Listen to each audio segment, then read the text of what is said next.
situation. He took a pitch in the back. He got beat for crying out loud. We used heart attack. Me. Managers on a Major League Baseball team don't make decisions. Could have done without that. Credibility in this situation is worse than losing your job. Was it over when the Germans bombed Pearl Harbor? The castration of the Major League Baseball managers, we know it. Ask me about my win hat. What's going on, everybody? I just wanted to opine regarding the Chicago Bulls and their honoring of their great teams of the 1990s. And I think something that could have been such a great event to really, number one, honor the greatest team of the 1990s, honor one of the best organizations from a winning standpoint in multiple decades. And instead, the fans of the Chicago Bulls embarrassed themselves, but not just the fans, because I'm going to get into my opinion of what certain figures of that team, certain representatives, certain players, coach, what did they have to do, or what could have they done? What could have they done to prevent what turned out to just be an awful scene? Now, Jerry Krause was the general manager of the Chicago Bulls. He put that team together. And during the 2020 pandemic, probably one of the better stories of it was a documentary that was put together honoring, we're talking about that final season of 1998, led by Michael Jordan. Michael Jordan was basically given executive producer control, basically was the one that was running the entire thing. And you got pretty much everything that happened in that last year from Michael Jordan's perspective. Now, one of the people that didn't benefit from the release of this documentary was the general manager of the Chicago Bulls, Jerry Krause. And I'm throwing this all out there just in case you weren't really familiar with the situation. Now, Krause obviously was looking for the future. And at some point, that dynasty, as great as it was going to have to be dismantled in some way, shape, or form. And, Jerry Krause made the decision that probably was going to be the last year in 1998. And you know what? That's basically one of the more revealing things of the entire documentary.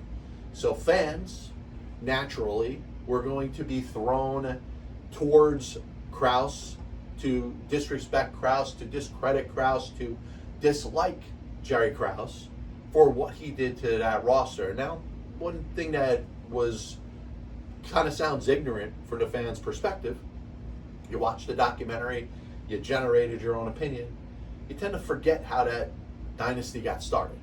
Whether it was Tex Winter, whether it was Phil Jackson with Tex Winter, the decision to move on from Doug Collins, obviously drafting Pippen, adding the other players that ended up being so important to that dynasty. That was all Jerry Krause. And the scene of something that the Chicago Bulls and their fans could have really enjoyed, honoring a great championship run that very few other teams get a chance to do. Very few other fan bases get to store this in their memory banks. It's going to be marred because Jerry Krause's name was booed. And not just Jerry Krause's name, but his wife, Thelma, that is there not because of choice, but because she's invited to be there by the Chicago Bulls. The Bulls invited her to be there to share in the honor of her late husband. And was it all the fans? As Steve Kerr says, he's not going to throw all the fans under the bus, saying every single person there was booing. He didn't believe that. So I'll take Steve Kerr's words and not believe that every Chicago Bulls fan was booing the late wife of the general manager of a team that, by the way, if it wasn't for him, they don't have that dynasty. That's the first part. Second part, Michael Jordan, whatever, maybe he had other obligations, maybe he had a conflict, he couldn't appear at that event. They show a video of him, whatever, he says what he says. Scottie Pippen, Phil Jackson, basically the patriarchs, and obviously they don't do what they did winning those 6 championships in 8 seasons without Michael Jordan. Michael Jordan, like I said, executive producer, control, ran that documentary. Everything was from his perspective. Michael Jordan has had plenty of a chance to prevent Jerry Krause's wife from getting booed. He could have said something at some point. He could have clarified. He could have said, yes, listen, Jerry Krause may have been the one that shut this whole thing down, but without it, and he may be hearing it from Michael, some of the fans aren't as vicious and look as asinine and ignorant and clueless as they did when they booed Jerry Krause's wife. Michael Jordan could have done something to prevent this. Scottie Pippen, and I understand Scottie Pippen, bitter Scottie Pippen, all this stuff has been stored in his mind. He feels like he wasn't treated well by Michael Jordan. He finally exploded. I get it. Scottie Pippen is unhinged right now. But you know what? Scottie Pippen could have said something defending Jerry Krause.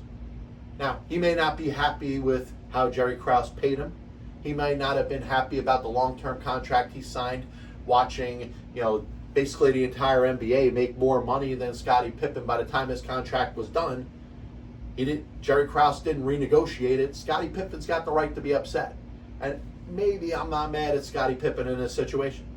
Out of all the people in the documentary, you look at Jerry Krause, a couple other people, Scottie Pippen's right up there near the top to where this documentary probably makes him look the worst.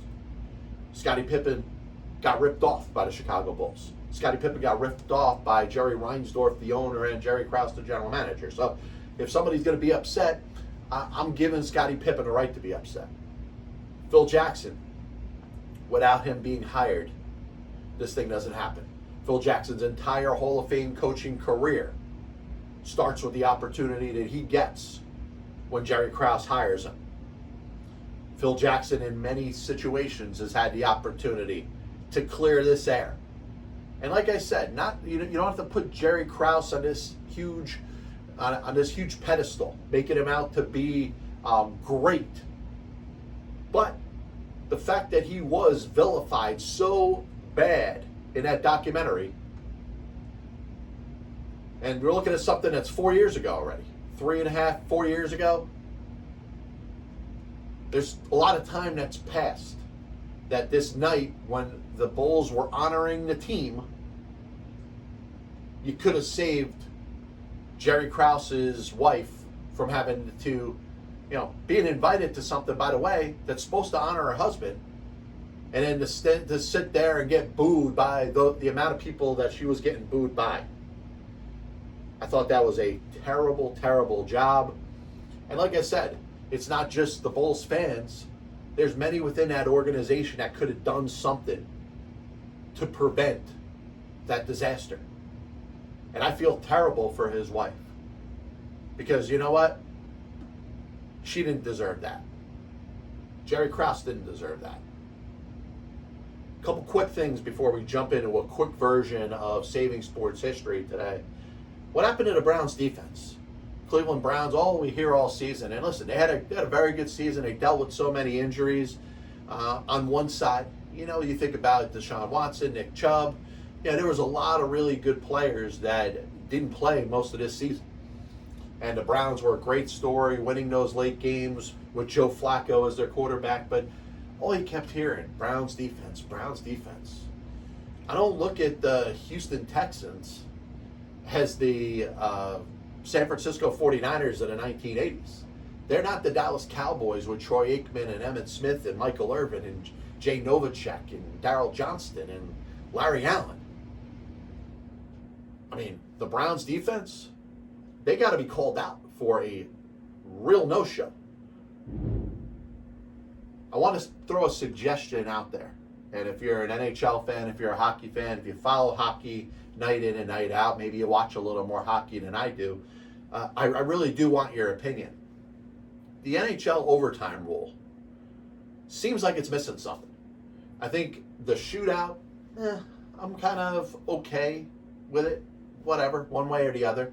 I'm not totally in love with the shootout, but 3-on-3 for the 5-minute hockey overtime, I think it is exciting. You got the open ice. You got really a lot of a chance of something to happen. Why does it got to be 5 minutes? I would propose an addendum to make the overtime a 20-minute period. 3-on-3, we got the wide open action. You're seeing a lot of games end within the 5 minutes of the overtime. Somebody scores.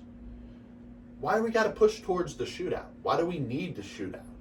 You can keep the shootout in, but why not extend the overtime period to 20 minutes? The 3 periods are 20 minutes. You have a 3-on-3 overtime period, let it go 20 minutes. And if it's still tied, number one, you could call the game a tie. But number two, you could go have your shootout anyway. I don't know. Like I said, I want to hear from my hockey supporters, my hockey fans. What do you think about it? So today is the 14th day of January, 2024. Everything I'm about to talk about, and like I said, this is a very abridged version. Not too much happened in the world of sports in the history of January 14th. But we're going to jump in the DeLorean, crank it up to 88 miles an hour, and go to the year of 1919, where a 3-man group led by Hall of Fame manager John McGraw, Charles Stoneham, Francis Xavier McQuaid, purchased 100% control of the New York Giants. Something he probably couldn't do now. McGraw managed, I think, all the way until 1932. So I don't think you could be a manager and an owner. Obviously, you know about Connie Mack, who ended up owning the Philadelphia Athletics around the same time.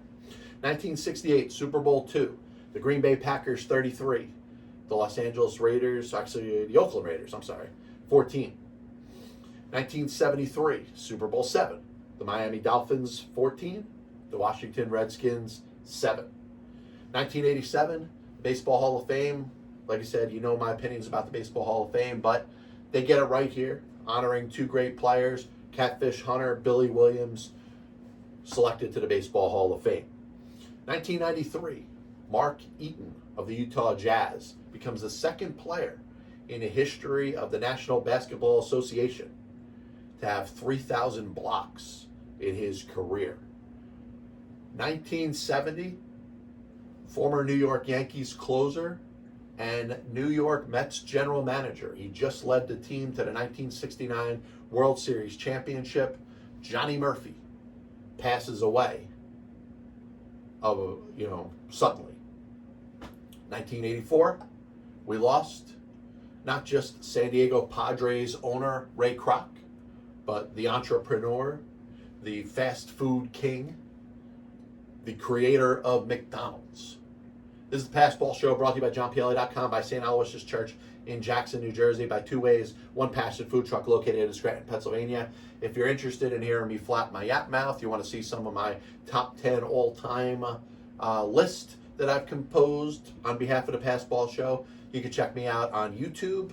Also, podcasts available, Spotify, Apple Music, Amazon Music, YouTube as well, if you want to get your podcast from there. We'll be back with you soon. God bless you.